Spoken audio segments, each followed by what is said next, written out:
I'm Dr. Davo, and we're looking at the latter half of Psalm 23, verses 4, 5, and 6. In the first part, we looked at the nature of a shepherd and his caring provision and his expertise. In this latter half, we're going to emphasize some other aspects of the psalm. I want to add a little more detail in this latter half because it's important to see. I mentioned the structure of the first 4 verses focused on the journey of the sheep. Verses 5 and 6 move to a different metaphor, and that is the metaphor of a host. The pronouns in verses 1 through 3 are I and my and me, very personal. The Lord is my shepherd. I shall not want. He makes me to lie down in green pastures. He leads me beside quiet waters. He restores my soul.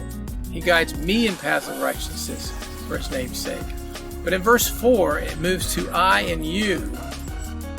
Even though I walk through the valley of the shadow of death, I will fear no evil, for you are with me. So there's a shift in verse 4 to the personal pronoun. And what we see in Psalm 23 is not only a division of the journey in the first 4 verses and the host in verses 5 and 6, but we see a progression of the shepherd leading in the first 3 verses, the sheep, and then coming alongside the sheep in verse 4. And in the last verse, we have the shepherd almost herding or chasing, in a sense, the sheep into the house of God. So we're going to be looking at that difference here in verse 4. Even though I walk through the valley of the shadow of death, I will fear no evil. This idea here is of darkness. And at nighttime, it's even more scary with the wild animals. So in this time of possible disorder or fear or darkness, the sheep do not fear. Now, I mentioned in the last part how the shepherd has different tools. Well, this is where it becomes important. Now, the shepherd would have a reed where they might play an instrument through this reed. It doesn't mention that tool here. There's a slingshot. That's not mentioned. A slingshot would be used to fight the animals and or use them to scare the sheep to herd them.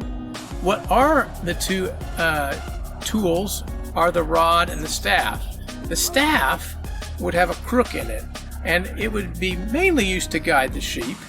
It could be used for the sheep to pass under or to touch the sheep. It could be used as a weapon, but the weapon that was probably used would be the rod. Eventually became represented by a scepter, because in Israel's history, shepherds eventually became a synonym for rulers, and the scepter represented the rod. But a ruler of the sheep or a shepherd of the sheep would use that rod to defeat the enemies, the animals, and protect the sheep. So what David is emphasizing here, himself being a shepherd, is that our Yahweh guides in a very tactile way with the staff, and he protects with the rod.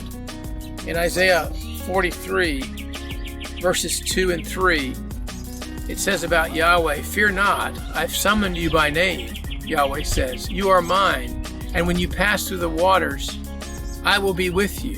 When you pass through the rivers, they will not sweep over you. When you walk through the fire, you will not be burned." On the journey, Yahweh is there to protect. We, as the people of God, can own this verse as our own, that in difficult times, in times of disorder, Yahweh is there with his staff, and with the rod he is protecting you and I. Verse 5, "You prepare a table before me in the presence of mine enemies." Now, what's important here is there is a shift in metaphor. It's probably still talking about the sheep, but there's a change of metaphor. This is a banquet. They would roll out, let's say, a mat or kind of like a carpet, and they would lay out the food for the guests. There's this idea of rows of food. Reminds me of my own kids when we'd go to fellowship dinners when they were young, and they would load up on the dessert table because during the week they weren't allowed to have candy. And the ladies would bring pies and cakes and cookies, and my kids would just stuff their plate with confectionery items. That's the way the Lord prepares the table for those he loves. There is this sense of trust that's being built.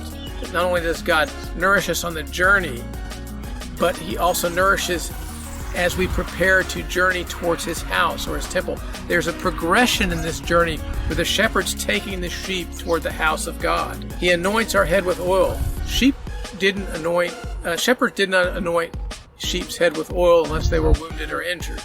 Here we have this idea of what would be done at a banquet for persons, a cleaning.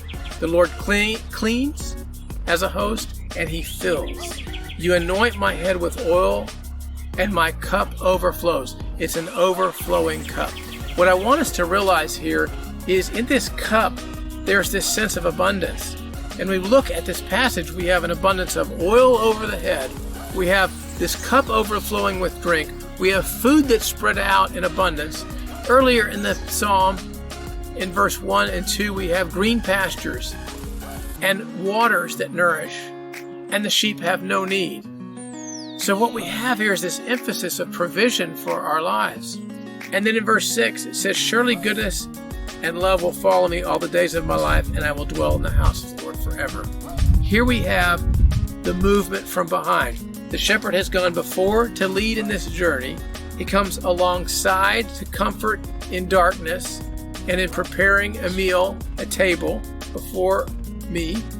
And then now, this host, or in a sense that you could say the shepherd, it says, surely goodness and mercy. Goodness and hesed is the covenant love. It's as if David personifies these two characteristics of God. I mean, think of playing tag. Goodness is chasing you. God's covenant love is chasing. A sheepdog would herd the sheep. In this case, it's covenant love and hesed moving us into a banquet to be with Yahweh. Surely goodness and love will follow me, will pursue me. This word pursue is used in the Old Testament for enemies or for an army that's pursuing another army in battle. Covenant love and goodness pursue us, not just some of the days, but all the days of our lives. That tells me that I have got to look every day for God's goodness. I have to look out and say, I welcome your covenant love, your mercy, your goodness every day of my life. That's a challenge for you and me. And I will dwell in the house of the Lord forever. These noun phrase, house of the Lord, is unique. And the two of them together. I will dwell in the house of Yahweh, in a sense the temple of Yahweh. In the presence of God, I will dwell forever. This reminds me of Exodus 15:13, where Moses sings a song to the Lord. In your unfailing love, you will lead the people you've redeemed, and in your strength, you will guide them to your holy dwelling. We have a decision to make in terms of trusting God to meet our needs. I began this series, this two-part series, by initiating a question: where in our lives do we need God to move? A trust psalm is going to challenge those areas. Let's say that psalm again. And as I say the psalm and bring this two-part series to a close, I want you to, in a sense, literally claim the reality of God's character over your life right now. The Lord is your shepherd. You will have no need. He causes you to rest and lie down. He wants to give you nourishment of the best kind. He's an expert in this journey, and he wants to restore or return to you where you've been depleted.